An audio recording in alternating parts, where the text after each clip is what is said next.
आप देख रहे हैं आवाज इंडिया टीवी। इस वक्त हम हैं मुंबई के समीप बदलापुर में। यहाँ एक ऐसी शख्सियत है बीजी बनसोड़े साहब, जो पूरे महाराष्ट्र में एट्रोसिटी के जो केसेस है वो लड़ते हैं। एडवोकेट है। आपने भीमा कोरेगांव का हादसा सुना होगा। उस संदर्भ में जितनी भी केसेस है उसको भी वे लड़ रहे हैं, बड़ी प्रखरता से लड़ रहे हैं। क्या स्थिति है आज पूरे महाराष्ट्र में? SC/ST एक्ट जिसे कहते हैं, एट्रोसिटी एक्ट कहते हैं, उसकी क्या स्थिति है? और भीमा कोरेगांव की जो केस है उसकी भी क्या स्थिति है, उसे जानने की कोशिश करते हैं। सर, आपका बहुत बहुत स्वागत।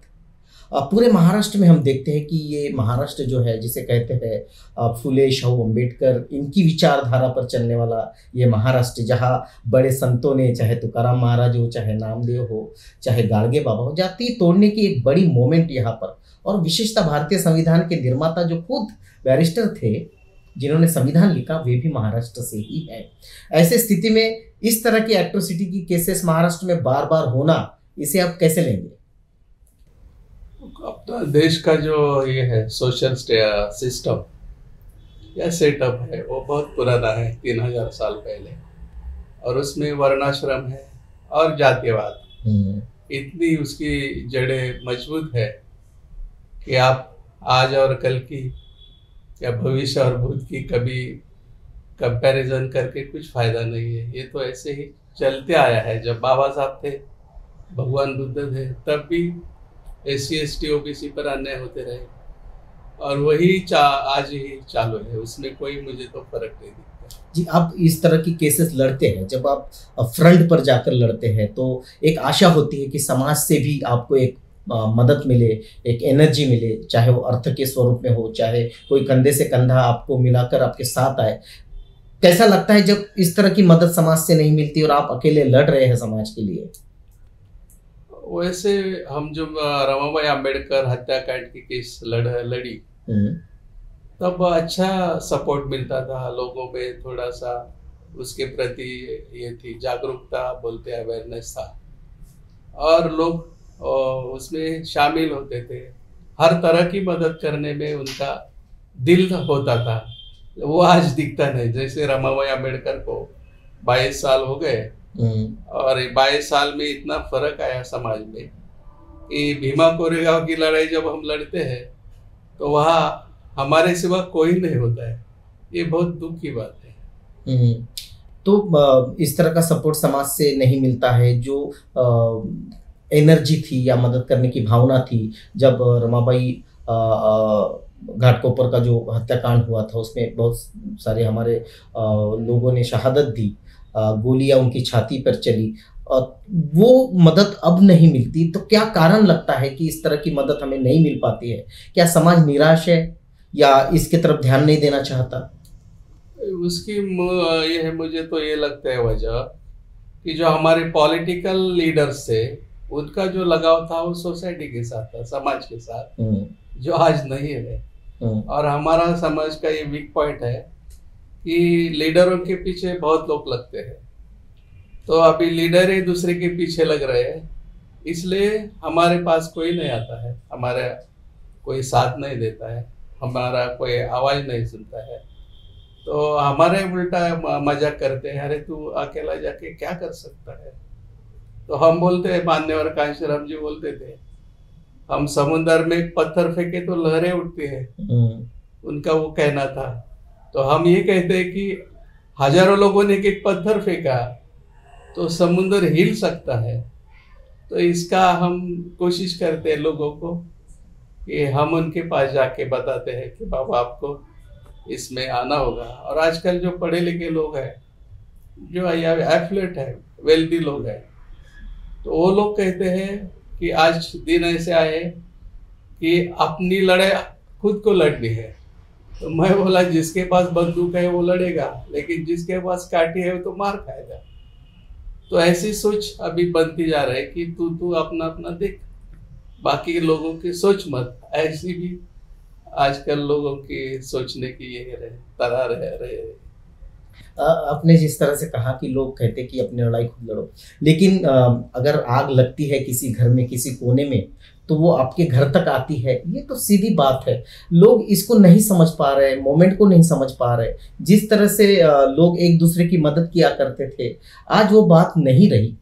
इसी संदर्भ में मैं पूछूंगा कि ये जो आप लड़ाई, कानूनी लड़ाई भीमा कोरेगांव की लड़ रहे हैं, इसमें क्या परेशानियां हैं और कितने लोग साथ में हैं इसके? इतनी परेशानियां मैंने तो 20 साल 25 साल पहले भी रमाबाई अम्बेडकर हत्याकांड जो कमीशन था वहां भी नहीं थी। ये जो बराबर वही शिवसेना भाजपा की सरकार थी जब रमाबाई का कांड हुआ घाटकोपर का, और वही शिवसेना भाजपा की सरकार थी जब भीमा कोरेगांव हुआ है। फर्क इतना है, जब 97 में शिवसेना का मनोहर जोशी था सीएम और अभी आपके नागपुर का फडणवीस सीएम था, इतना ही फर्क था।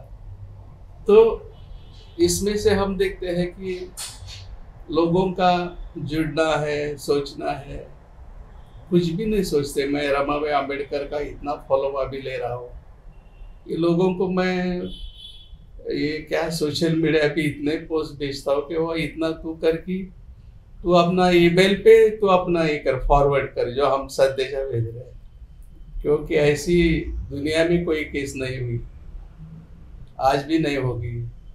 लेकिन ये महाराष्ट्र में या इंडिया में, हम महाराष्ट्र और इंडिया को कोई ये नहीं करते फर्क। तो जहाँ फौजदार ने 10 लोगों को जान से मारा, 100 लोगों को घायल किया, ऐसे आदमी को अभी तक अरेस्ट हुई नहीं। कि जब वाकया हुआ 11 जुलाई 97, कुछ नहीं उसको हुआ। उसके लिए कमीशन लड़ा हमने 3 साल, और जहाँ जस्टिस गुंडेवार साहब जो इंक्वायरी कर रहे थे, उन्होंने उसको दोषी करार दिया। तो भी ऑफेंस रजिस्टर करने के लिए हमको हाईकोर्ट से 10-12 रीड करनी पड़ी। और जब ये कांग्रेस और राष्ट्रवादी की गवर्नमेंट आई थी, शिवसेना भाजपा की जाके, तो भी वो भी कोई भी हो अपने लिए कोई वो नहीं सोचते। तो फिर गुनाह दर्ज होने में अगस्त 2001 आया। उसके बाद यानी कि हमको गुनाह दर्ज करने के लिए भी कितनी तकलीफें है। आप तो अभी बोलते 4 दिन के बाद, हम तो 4 साल के बाद। और उसके बाद केस शुरू हुई 2006-07 में ट्रायल, और वहाँ 2009 में 6-7 मई 2009 में उसको आजन्म कारावास की सजा सुनाई गई। तो भी उसको एक दिन भी जेल नहीं भेजा। अपील ने अभी जो ये है ओबीसी के अध्यक्ष जस्टिस निरगुडे साहब, उन्होंने तो ऐसे ही छोड़ दिया उसको, यानी कि उम्र कैद में कभी बेल पे नहीं छोड़ते, बेल पे छोड़ दिया। और सुप्रीम कोर्ट में जब आर पाटिल ये थे, वो लगता है गृह मंत्री थे और डेप्यूटी सीएम वगैरह हो, उन्होंने तो ऐसे नए लोग दिल्ली में लगाए सुप्रीम कोर्ट जिनको कोई जानता नहीं।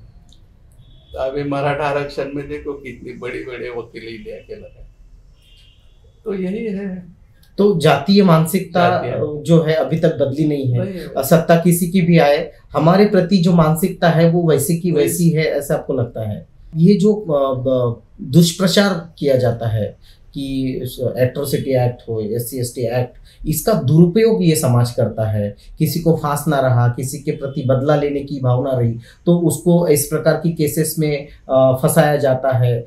इस प्रकार की एक दुष्प्रचार पूरी देश में फैलाया जा रहा है। इस पर आप क्या कहेंगे? इस पर मेरे इतना ही कहना है कि हमने कोई घर में अगर छुरी लाई तो भी उसमें प्याज भी काटते हैं और उसमें मर्डर भी करते हैं।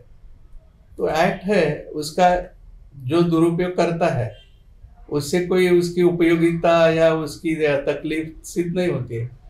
जो दुरुपयोग करता है उसके ऊपर निर्भर है। अभी देखो IPC की भी दुरुपयोग होते हैं, NDPS हम आप ये देख रहे हैं, समीर वानखेड़े और ये क्या है, वो भी दुरुपयोग हो रहा है। क्या कर रहे हैं वो लोग? देखा हाईकोर्ट तक कहता है कि इनका कोई ईडी दुरुपयोग करती है। हाँ, ईडी दुरुपयोग करती है, CBI दुरुपयोग करती है। तो इनकी दुरुपयोगता चालू है, लेकिन एट्रोसिटी की क्यों ज्यादा इनको ये होती है तकलीफ?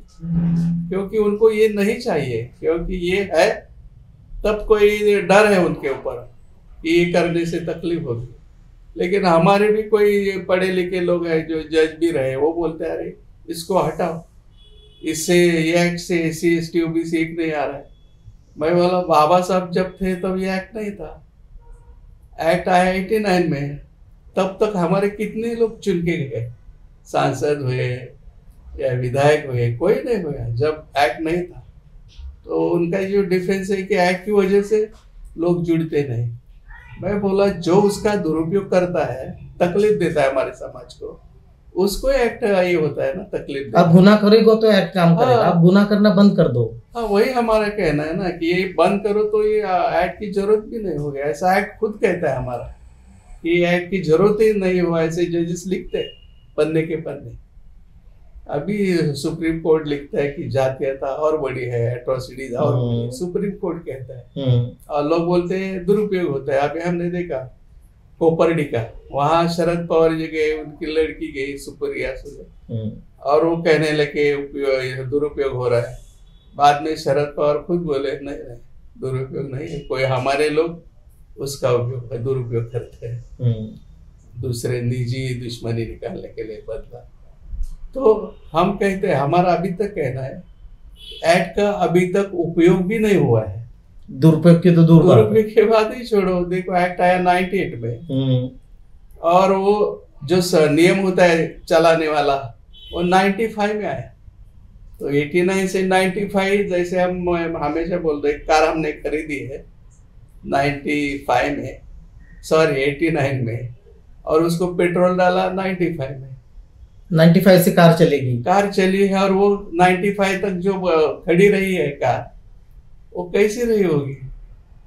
खराब ही हुई है ना। उससे क्या, वो इसका मिसयूज क्या, उसको कोई यूज कितना सजा होती है उसमें परसेंटेज, वो देखो, वो बोलते फिर भी सजा कम है इसलिए इसका दुरुपयोग हो रहा है। अरे क्या बात है, यानी कि उसमें साक्षीदार नहीं टिकते हैं, आपका जज भी है, कास्ट पुलिस मैनेज होती है, जज मैनेज होता है, एविडेंस मैनेज होते हैं, साक्षीदार, केस को कमजोर किया जाता है जानबूझकर। हम ऐसे कितने केस देखते हैं, बहुत बुरा लगता है। जिस तरह से हम देख रहे हैं कि भीमा कोरेगांव की भी केस आप लड़ रहे हैं, अभी आपने जिक्र किया कि 3-4 दिन आप उसी सिलसिले में टूर पर रहेंगे। तो भीमा कोरेगांव की जो केस है, जिस तरह से एक बोटे है, संभाजी भिड़े है, इनके ऊपर भी वो केस दर्ज हुई थी, वो बाहर घूम रहे हैं। लेकिन हमारे जो बच्चे हैं जिन्होंने विरोध किया उस घटना का, वो जेल में हैं, उन पर केसेस ला दी गई। एक तरफ सरकार ने कहा कि इस तरह की भीमा कोरेगांव की केस निरस्त कर दी जाए, उसका एक GR भी निकाला, लेकिन पुलिस स्टेशन में या कोर्ट से वो निरस्त नहीं हो रही। इस पर आप क्या कहेंगे?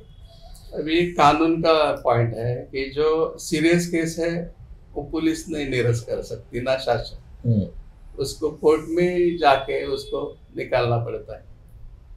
और ये जो आप बोलते हैं मिलिंद क्या एक बोटे और भिड़े जी, तो हमने केस जब चलाए तब हमको पता चला कि ये पुणे जिले में जो शिक्रापुर वगैरह एरिया है, वाघोली, शिक्रापुर, पुणे से सट के वहाँ ये लोग का अपना अड्डा जमाए हुए है, और बच्चों को, नए नए बच्चों को, जवान बच्चों को वहाँ स्पॉइल किया जाता है। उसके दिमाग में जहर भरा जाता है, और उसको प्लानिंग और उसको पूरा एड, यानी कि फाइनेंस हो, आइडियाज हो, प्रोटेक्शन हो, सब ये लोग पूरा इंफ्रास्ट्रक्चर मुहैया कराते हैं। और पुलिस भी उनके हाथ में हाथ, साथ में साथ देती है जब ये होता है। पुलिस के साथ के सिवाय हमने जब देखा कि पुलिस एक जादव को बोलता है, अरे जादव बोलता है इंस्पेक्टर को, अरे ये कहा इधर ट्रैफिक जाम हुआ है। तो इंस्पेक्टर बोलता है तू कौन सी जाति का? मैं बोला मराठा। अरे तू उतर नीचे और पत्थर फेंक। बोले भाग क्यों जा रहा है पुणे? तो पुलिस इंस्पेक्टर जब ऐसा उसको बोलता है तो पुलिस के बिगर ये इतना नहीं आगे भड़कता है जब दंगा ऐसा है। तो पुलिस है, पुडारी भी उसमें है, पॉलिटिकल, उसमें शिवसेना, भाजपा, राष्ट्रवादी, कांग्रेस सब मिले हुए। और ये मिलिंद बोहटे और ये कौन भिड़े गुरुजी, इन्होंने अपने जो बच्चे SC/ST के उनको कहीं उनके बैंक में नौकरी दी है, स्कूल में दी है, सिर्फ छोटे छोटे नौकरी में उनको गुलाम बनाया और वो भी अपने लोगों पर पत्थर फेंकने में उनको वापरा है। तो ये उनका मिसयूज भी हो रहा है। तो ऐसे इनका पूरा प्लानिंग के साथ ये जो हुआ है भीमा कोरेगांव का जो दंगा हुआ है वो पूरे प्लानिंग का हमला हुआ है। आप जैसे कहते कि पॉलिटिकल पावर भी उसमें शामिल है, पुलिस वाले शामिल है, तो क्या इन पर भी FIR दर्ज नहीं होनी चाहिए जो अधिकारी वहां मौजूद थे? और तत्कालीन जो गृह मंत्री थे, क्या उन पर इसकी केस या इसकी जवाबदारी देकर क्या उन पर उनको भी सहारोपी नहीं किया जाना चाहिए? अभी वो सांगली में रहता है भिड़े गुरुजी, वहाँ जयंत पाटिल है, वो पूरे पॉलिटिकल लोग ये भिड़े गुरुजी का ये लेते हैं आशीर्वाद। इवन प्राइम मिनिस्टर जाके उसका पैर पकड़ता है, CM पैर पकड़ता है, जयंत पाटिल पैर पकड़ता है, अभी उद्धव ठाकरे जाके भी उनको मिल गया है। जब PM और CM उनके पैर पकड़ते हैं तो कोई पुलिस वाला क्यों उनके ये लेगा रिस्क कि उनको हाथ लगाए, उनको पूछे? ऐसा है ना, इतनी दहशत उसने खुद की फैलाई है। तो इसलिए वो आराम से, आप बोलते हैं खुलेआम क्यों घूमते हैं, तो जिसका डर चाहिए वो उनके पैर पकड़ते हैं जी। तो खुलेआम भी घूमेगा क्या? नहीं घूमेगा। एक आपको ऐसा नहीं लगता है कि हाँ समाज इतना शिक्षित हो गया है, ये जो जिसको अम्बेडकर समाज या शेड्यूल कास्ट या शेड्यूल ट्राइब का जो समाज है बहुत शिक्षित हो गया है, बहुत सारे वकील है, इंजीनियर है, डॉक्टर है, इस तरह की केसेस पूरे महाराष्ट्र में होती है, लेकिन देखा जाता है कि जब लड़ने की बात आती है तो आप जैसा एक ही आदमी लड़ते रहता है, साथ में कोई नहीं आता। तो ऐसा कोई संगठन जो एट्रोसिटी के लिए वकीलों का ऐसा चाहिए, या कोई संघ ऐसा वकीलों का चाहिए, या वकीलों को लामबंद कर दिया जाए, ऐसा आपको लगता है? और अगर ऐसा करने की प्रोसेस होती है तो क्या वकील उसमें साथ दे सकते हैं? अबे मेरे से तो रमाबाई अम्बेडकर नगर फायरिंग जब हमने चला है गुंडेवर कॉलेज, तो मैं ही स्टेज पे बोलता था कि मैं अपने सभी बच्चों को वकील करूंगा, और मेरे 2 बच्चे लड़के 2 और लड़कियां, उनको लॉ ग्रेजुएट किया, उसमें वकीली लड़का कर रहा है, एक भिक्षु के 10 साल से कहाँ जिंदा है मरा है मालूम नहीं किधर होता है। तो हमने तो किया, और हम सोचते वही है कि हमारा समाज भी वकील का बहुत ये करता है सर। बाबा साहब खुद वकील थे, इसलिए हम इतने आगे बढ़े। वो कई ऑफिसर बनते या जज बनते तो इतना समाज को टाइम नहीं दे सकते। तो वकीली में इतनी ताकत है वकील की। आप देखते हैं पूरा वर्ल्ड में जो भी लड़ाइयाँ हुई है वैचारिक हो ऐसा, तो वहाँ वकील प्रोफेसर रहते। तो हमने अभी गए 10 साल से जहाँ भी मीटिंग हो, कहीं मेरी मुलाकात हो, मैं बताता हूँ कि बाबा साहब, भगवान बुद्ध बोले हर घर में बुद्ध होगा, बाबा साहब बोले हर घर में बाबा साहब अम्बेडकर होगा। तो हम ये अभी ये कहते हैं कि आप जैसे निरक्षरता आप बोलते हैं साक्षरता, तो आपने निरक्षर नहीं होना है, साक्षर होना है, यानी सीखना लिखना पढ़ना। वैसे हम बोलते हैं आज कि आपको लीगल की लिटरेसी आनी चाहिए, कानून मालूम होना चाहिए। इसलिए आप घर में किसी पद पे हो, अगर हमाल क्यों ना हो, क्लर्क हो या प्यून हो या ऑफिसर हो, आप LLB ज्वाइन करो। आप माँ होगी, बहन होगी, भाई होगा, हर घर में हम बोलते हैं कम से कम लॉ ग्रेजुएट तो करो हर घर में। बाकी वकालत और लॉयर में फर्क है, लॉयर ने लॉ की डिग्री वाला, और एडवोकेट यानी कोर्ट डाल के अपना कोर्ट में काम करने वाला। एडवोकेट बनो या नहीं बनो, लॉयर बनने में क्या प्रॉब्लम है? बिल्कुल। जो केस को आप लड़ रहे हैं उसकी आज की कानूनी स्थिति क्या है, और कब तक इस केस को निरस्त होगी या दोषियों को सजा होने का जो प्रावधान है, आपको क्या लगता है, और कितने दिन उसमें लग सकते हैं? ये जो फडणवीस और शिवसेना का थी, तो उन्होंने हमको जो पेपर है केस पेपर, अभी तक ऐसा नहीं हुआ इतिहास में, वो बोले हमारे पास पैसा नहीं है। तो हमने 30-35 हजार की जेरोक्स खुद के जेब से करा के लाई। तो उनका यह है कि ये कोई आए नहीं, कौन काम करेगा, जेब से पैसा डाल के कौन काम करेगा। हम 3 साल से वो केस को पैरवी कर रहे हैं। तो हम जाते हैं पुणे में 10 दिन, कभी बम्बई में 10 दिन, आना जाना, खाना पीना, रहना, इतना बड़ा बड़ा बैग लेके वहाँ जाना ट्रेन से, कोई साथ भी नहीं देता, कोई हमारी उम्र भी हुई नहीं। तो ये जो हालत बहुत खराब है, खस्ता हालत है। चाय बिना भी हमारा बहुत मुश्किल से इधर हुआ है। कौन सा वो गवर्नमेंट की आज मीटिंग होती है कैबिनेट की, सह्याद्री, वहां तो सुबह हम जाते तो पानी में नहीं मिलता है, चाय की दुकान वहां नहीं है, खाने की तो बात ही छोड़ो। तो वो भी बहुत मुश्किल से मिले हैं हमारे को। जज साहब ने परसों करके जगह ही नहीं बोलते गवर्नमेंट ने, इतनी बड़ी बम्बई में हमारे केस के लिए जगह नहीं है। इतना ये क्या है, टचेबिलिटी से भी और बहुत बुरा है।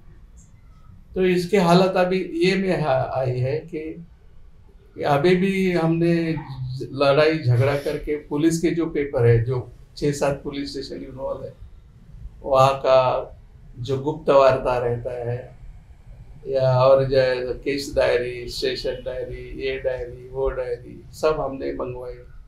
3 साल से हम लड़ रहे हैं, लेकिन गवर्नमेंट नहीं देती, झूठ बोलती है, फंसाती है सबको। अब हमको तकलीफ देके हमने अभी 10-10 हज़ार के पेपर जेरोक्स और लाना है। बोले तुम एक ये ले लो, और क्या बोलते उसका एक सेट, और बाकी लोगों को बांटो अपने अपने खर्चे से। तो कौन उसको दिखता है, कोई उसकी हालत इतनी खराब है तो भी हम कोई छोड़ते नहीं, हम कोई नाराज नहीं होते, न किसी को हम कोसते हैं। हम तो बोलते हैं चलो हमें तो करना है। तो अभी ये भीमा कोरेगांव कमीशन अभी आखिरी उसका बोलते हैं पड़ाव पे आया है, आखिरी पड़ाव। और हम सोचते थे जयंती तक उसको ये आएगा, लेकिन ये कौन सा ये कोरोना की वजह से जरा थोड़ा बहुत मुश्किल हुआ काम करना। तो अभी शरद पवार की भी ये थी एविडेंस थी, और अभी बड़े बड़े जो पुलिस ऑफिसर है, कमिश्नर, आईजी, डीआईजी, अभी रश्मि शुक्ला, उसने भी कोई एफिडेविट दी है। बिहारी कोई है, वो भी आने वाला है। जो पुलिस कमिश्नर वगैरह है पुणे में, तो बॉम्बे का लक्ष्मी गौतम जो जब खेड़ा में उधर एसपी था नगर में, जो अपने लोग है गौतम नाम भी रखते हैं, लेकिन गौतम नहीं है वो हमारे गौतम नहीं, उनके गौतम। तो ऐसे लोग वहाँ उन्होंने बिठाए हैं कि हमारे ऑफिसर है वो भी हमारे खिलाफ, जैसे हमने केरला में देखा कि सिपाही से लेके जज तक हमारे लोग थे, लेकिन किसी ने उसमें अपना ईमानदारी से अपने को मदद नहीं की। वो जो बेचारे जिनका बहुत मांगे कत्ल हुआ, बहुत मांगे परिवार का। तो ऐसी ये जो ये है भीमा कोरेगांव अंतिम पड़ाव में है, और उसको हम इतने जोर से लड़ाई लड़ रहे हैं डट के। ये बाबा साहब की जो है हमको ये प्रेरणा, वो हमें हारने नहीं देंगे, उनकी प्रेरणा हम तो उसको निकालेंगे ऐसा ये है। हम जरूर जीतेंगे, आगे जाएंगे। ये थे बीजी बनसोडे साहब जो एडवोकेट है और तमाम महाराष्ट्र में एट्रोसिटी के एक्ट की लड़ाई लड़ते हैं। भीमा कोरेगांव की सारी केसेस बनसोडे साहब खुद लड़ रहे हैं, उसकी पैरवी कर रहे हैं। उसके लिए कभी मुंबई, पुणे, सारी जगह इस उम्र में भी घूमते हैं। उनके इस जज्बे को हम सलाम करते हैं। सर, आपने वक्त दिया और आप इस समाज के लिए, इस वंचित शोषित समाज के लिए एक वकील बनकर लड़ रहे हैं। आपका बहुत बहुत धन्यवाद। जय भीम। जय भीम।